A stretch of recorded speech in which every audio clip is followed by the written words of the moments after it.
قصہ حضرت نوح علیہ السلام۔ عزیزان محترم، حضرت نوح علیہ السلام کی ولادت باسعادت حضرت آدم علیہ السلام کی وفات کے 126 سال بعد ہوئی۔ حضرت نوح علیہ السلام کو اللہ تعالیٰ نے اس وقت مبعوث فرمایا جب دنیا پر بہت بت پرستی چھائی ہوئی تھی اور نسل آدم ضلالت و گمراہی کی وادیوں میں بھٹک رہی تھی اور کفر کا دور دورہ تھا۔ اللہ پاک نے حضرت نوح علیہ السلام کو اپنے بندوں کے لیے رحمت بنا کر مبعوث فرمایا۔ آپ اہل زمین کے پاس تشریف لانے والے پہلے رسول ہیں، جہاں کے قیامت کے روز آپ کو لوگ اول الرسل کہہ کر شفاعت کے لیے عرض کریں گے۔ آپ جس قوم کی طرف مبعوث ہوئے بنو راست کہا جاتا تھا۔ حضرت نوح علیہ السلام کے قصے میں اللہ تعالیٰ نے پوری ایک سورت بھی نازل فرمائی ہے۔ حضرت نوح علیہ السلام کا اپنی قوم کو پیغام۔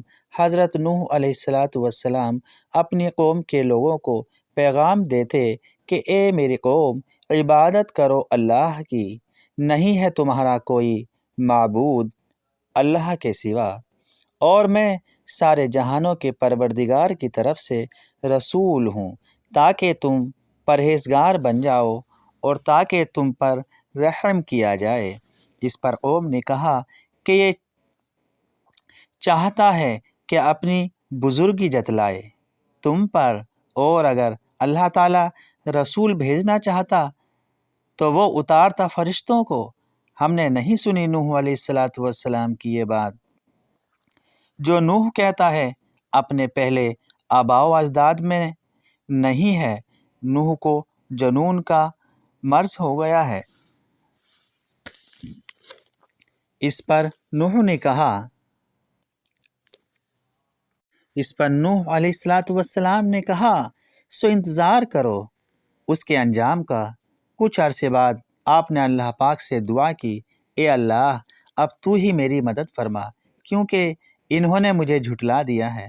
اس پر اللہ نے وحی بھیجی کہ نوح، بناؤ ایک کشتی ہماری نگاہوں کے سامنے ہمارے حکم کے مطابق، اور جب آ جائے ہمارا عذاب اور پانی ابل پڑے تنور سے تو داخل کر لینا اس میں ہر جوڑے میں سے دو، اور اپنے گھر والوں کو جن کے بارے میں فیصلہ ہو چکا ہے، اور گفتگو نہ کرنا مجھ سے ان کے متعلق جنہوں نے ظلم کیا، وہ تو ضرور غرق کیے جائیں گے۔ پھر جب اچھی طرح بیٹھ جائیں آپ اور آپ کے ساتھی کشتی کے عرصے پر، تو کہنا سب تعریفیں اللہ تعالیٰ کے لیے ہیں، جس نے ہمیں نجات دی ظالم قوم کے جور و ستم سے، اور یہ بھی عرض کرنا کہ اے میرے اللہ، اتار مجھے بابرکت منزل پر، اور تو ہی سب سے بہتر اتارنے والا ہے۔ عزیزان محترم، کہا جاتا ہے کہ جن لوگوں نے نوح علیہ السلام کی دعوت کو قبول کیا، ان کا تعلق بہت غریب طبقے سے تھا۔ عزیزان محترم، حضرت نوح کے بعد جتنے بھی نبی اور رسول آئے، ان تمام کا تعلق حضرت نوح کی اولاد سے تھا، اور اسی طرح حضرت ابراہیم علیہ السلام کے بعد جتنے بھی نبی اور رسول آئے، ان کا تعلق انہی کی پشت سے تھا۔ دوستو، جو لوگ حضرت نوح علیہ السلام پر ایمان نہیں لائے، وہ ایمان لانے والے لوگوں کو بے عزت کرتے تھے اور انہیں کمینہ گمان کرتے تھے، اور کہتے کہ اسلام قبول کرنے کے بعد ہم تم میں کوئی ایسی خصوصیت تو نہیں دیکھ رہے ہیں جو تمہیں دوسرے لوگوں سے ممتاز کرتی ہو، تم جیسے تھے اب بھی ویسے ہی تو ہو۔ یہی نہیں، وہ دین قوم حضرت نوح علیہ السلام کا مطالبہ کرتی کہ حضرت نوح علیہ السلام اپنے غریب اصحاب کو اپنے سے دور کر دیں، تب وہ ان کے پاس جمع ہوں گے اور ان کی بات کو مانیں گے۔ اس پر حضرت نوح علیہ السلام نے انکار کر دیا جب کفار نے کہا اے نوح اب وہ عذاب لے آ جس سے تو ہمیں ڈراتا آیا ہے، لیکن یہ سب جھوٹی باتیں ہیں، تو کب ان باتوں کو پورا کر سکتا ہے؟ حضرت نوح نے فرمایا کہ میرا رب عذاب مسلط کرنے پر قادر ہے، نہ تو اسے کوئی عاجز کر سکتا ہے اور نہ ہی کوئی اس کا ہاتھ روک سکتا ہے، بلکہ اس کی قدرتوں کا تو یہ عالم ہے کہ وہ جس چیز کے متعلق کہتا ہے ہو جا تو وہ چیز پیدا ہو جاتی ہے، وہ جیسے چاہتا ہے اور جسے چاہتا ہے ہدایت دیتا ہے، وہ جسے چاہتا ہے ہدایت دیتا ہے، جسے چاہتا ہے گمراہ رہنے دیتا ہے۔ وہ غالب ہے اور حکمت والا ہے، وہ خوب جانتا ہے کہ کون ہدایت کے مستحق ہے اور کون گمراہی کے لائق ہے۔ محمد بن اسحاق اور حضرت سفیان ثوری رحمۃ اللہ علیہ سے روایت ہے کرتے ہوئے فرماتے ہیں کہ جس لکڑی سے کشتی بنائی گئی وہ ساکھ کے درخت کی تھی۔ یہ بھی کہا گیا ہے کہ وہ لکڑی صنوبر کے درخت کی تھی۔ کشتی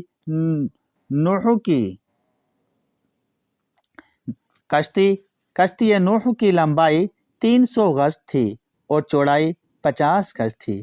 توریت میں بھی یہی لمبائی اور چوڑائی مذکور ہے کہ کشتی کی لمبائی 300 گز تھی اور چوڑائی 50 گز تھی، اور حضرت بن عباس کی روایت کے مطابق اس کی لمبائی 1200 گز تھی اور چوڑائی 300 گز تھی۔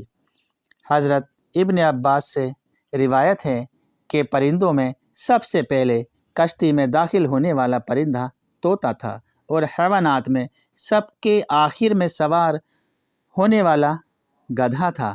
حضرت نوح علیہ السلام نے ہر چیز کے 2 جوڑے کشتی میں سوار فرمائے تو آپ کے پیروکار ساتھیوں نے عرض کیا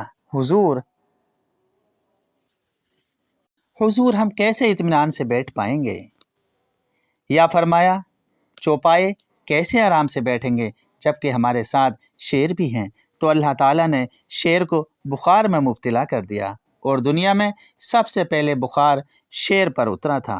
پھر لوگوں نے چوہوں کی شکایت کی کہ وہ ہمارے سامان اور کھانے پینے کی چیزوں کو خراب کرتے ہیں، تو اللہ پاک کے حکم سے شیر نے چھینک ماری تو اس میں سے بلی نکل پڑی، اور بلی کو دیکھ کر چوہے سارے چھپ گئے۔